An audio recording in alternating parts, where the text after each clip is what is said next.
Welcome to English classroom. Calicut യൂണിവേഴ്സിറ്റിയുടെ third year BA English VAC ചാപ്റ്ററാണ് ഇന്ന് എടുക്കുന്നത്. നവംബറിൽ യൂണിവേഴ്സിറ്റി എക്സാംസ് ഒക്കെ വരില്ലേ, അപ്പോൾ ഇതെന്തായാലും ഹെൽപ്ഫുൾ ആവും. അതുപോലെ തന്നെ ഇതെൻ്റെ ഫസ്റ്റ് വീഡിയോ ആണ്, എല്ലാവരും ഒന്ന് സപ്പോർട്ട് ചെയ്യണേ. VACയിലുള്ള ഒന്നാമത്തെ യൂണിറ്റിൻ്റെ പേരാണ് ഡെമോക്രാറ്റിക് വാല്യൂസ് ത്രൂ ലിറ്ററേച്ചർ. അതായത് ലിറ്ററേച്ചറിലൂടെയുള്ള ജനാധിപത്യ മൂല്യങ്ങളെക്കുറിച്ചാണ് ഈ ചാപ്റ്റർ പറയുന്നത്. അത് നമ്മൾ ഓരോ ലൈൻ ബൈ ലൈനായിട്ടാണ് വായിച്ച് അർത്ഥം പറഞ്ഞു പോകുന്നത്. Democratic values through literature. The Indian Constitution enriches democratic values through various provisions, notably the preamble, fundamental rights and fundamental duties. Indian ഭരണഘടന വിവിധ വ്യവസ്ഥകളിലൂടെയാണ് ജനാധിപത്യ മൂല്യങ്ങളെ ഉൾക്കൊള്ളുന്നത്. പ്രത്യേകിച്ച് പ്രിയാമ്പിൾ, അതായത് ആമുഖം, ഫണ്ടമെൻ്റൽ റൈറ്റ്സ്, നമ്മുടെ മൗലിക അവകാശങ്ങൾ, ആൻഡ് ഫണ്ടമെൻ്റൽ ഡ്യൂട്ടീസ്, നമ്മുടെ മൗലിക കടമകൾ. The preamble declares India a sovereign, socialist, secular, democratic republic, establishing the nation's foundational principles. അതായത് ആമുഖം നമ്മുടെ ഇന്ത്യയെ ഒരു സോവേർജിൻ, സോഷ്യലിസ്റ്റ്, സെക്യുലർ, ഡെമോക്രാറ്റിക് റിപ്പബ്ലിക് ആയിട്ടാണ് പ്രഖ്യാപിക്കുന്നത്. അതായത് പരമാധികാര സോഷ്യലിസ്റ്റ് മതേതര ജനാധിപത്യ റിപ്പബ്ലിക് ആയിട്ടാണ് എന്ത് ചെയ്യുന്നത്, പ്രഖ്യാപിക്കുന്നത്. അതുപോലെ തന്നെ രാജ്യത്തിൻ്റെ അടിസ്ഥാന തത്വങ്ങളെയും എസ്റ്റാബ്ലിഷ് ചെയ്യുന്നുണ്ട്. Fundamental rights guarantee essential freedom such as equality, liberty and fraternity, while fundamental duties emphasise citizens responsibilities towards the nation. നമ്മുടെ ഫണ്ടമെൻ്റൽ റൈറ്റ്സ്, അതായത് നമ്മുടെ മൗലിക അവകാശങ്ങൾ, നമുക്ക് ലിബർട്ടി, ഇക്വാലിറ്റി ആൻഡ് ഫ്രാറ്റേണിറ്റി ആണ് ഉറപ്പ് നൽകുന്നത്. അതുപോലെ തന്നെ ഫണ്ടമെൻ്റൽ ഡ്യൂട്ടീസ് കൊണ്ട് ഉദ്ദേശിക്കുന്നത് എന്താണെന്ന് വെച്ചാൽ ഒരു ഇന്ത്യൻ പൗരൻ്റെ രാഷ്ട്രത്തോടുള്ള ഉത്തരവാദിത്തങ്ങളെയാണ് സൂചിപ്പിക്കുന്നത്.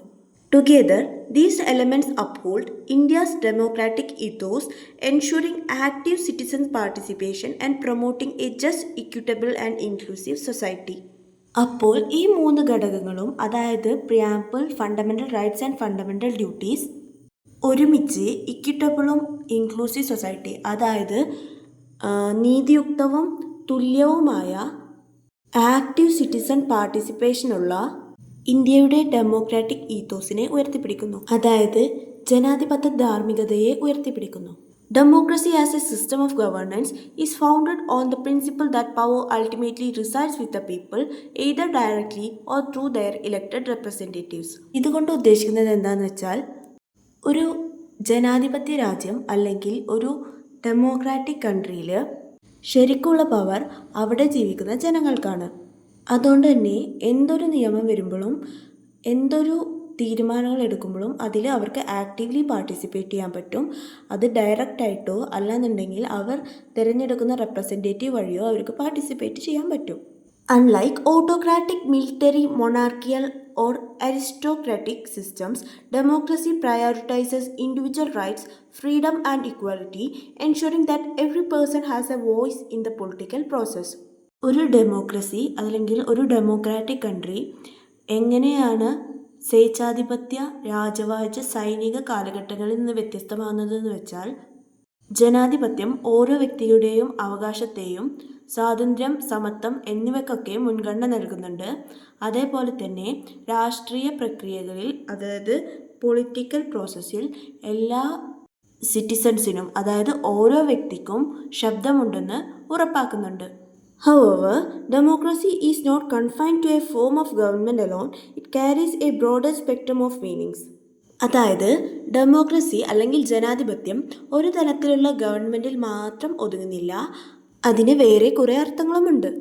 It embodies the freedom of expression and right to dissent, not only with political structures but also across social spaces, including campuses, classrooms and even personal relationships.